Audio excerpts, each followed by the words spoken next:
Well, so that's the situation of things. I'm looking at the numbers. I try to follow the numbers real time. So Brent crude is down 6%, but it went as high as $118. But right now it's at $88 WTI. That's it, WTI, I should say, by the way. Brent crude is at $91, almost $92, but it's down 7% real time according to the numbers from the market. But the whole idea is the fact that where we were just 1 week ago is literally almost 50 to 100% at some point, literally almost 100%. Let's just put it around 60, 70% in terms of appreciation of the price of petroleum product. But let's touch base with our correspondent. There are two things we're discussing. We're looking at the pump price, and we're also going to be looking at the politics of the PDP. Deborah Mie Fiberesima is our correspondent in Port Harcourt. She joins us from a fuel station. Deborah, thank you so much for coming on the program. 2, 3. Good day, Jeff. 4. Good afternoon to you. 5. All right, fantastic. In Lagos, we're seeing numbers as high as 1,250 to 1,300.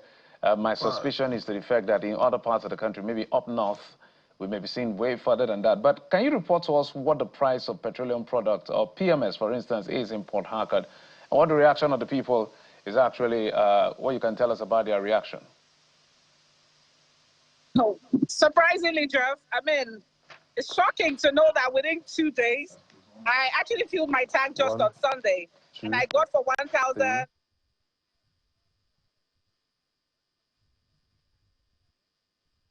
And it's doing as much as 1,250 to 1,350. NMPCL is selling for as high as 1,250 in some of their stations, while some are selling for 1,300. The other filling stations are selling between 1,300 and 1,350.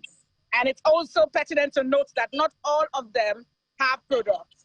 I just got off the phone with the Petrol president, and I was asking him whether his forecast yesterday in the press release, the Petroleum Filling Station Owners Association, that did predict that it's time for the NMPCL to strengthen local domestic products in terms of refining locally.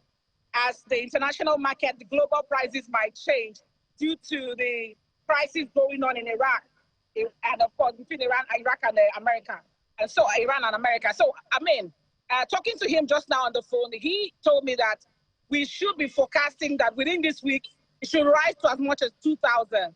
None of the filling station owners or managers are speaking to me. As a matter of fact, they even refused me to stay within their station. You can see I had to go a bit far. They're not talking about the particular situation, but commuters are not feeling it yet. Prices of transportation has not gone up yet. We are watching. However, the filling stations, as at this morning, some of them do not even have the products, while some who have, NMPCL stations are selling 1,250 to 1,350, while the other stations are selling for 1,250 to 1,350 as well. So we don't know where this will take us to, but that's the situation in Port Harcourt as at now. But there are no queues. People are buying peacefully. It's not like there's scarcity at the moment.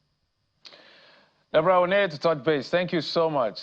These numbers are looking like the numbers we had in March 2022 when the price went as high as $135 per barrel for the Brent crude. But now we're seeing almost 120, but it's literally tapering down to about 90-something. We hope it stays that way.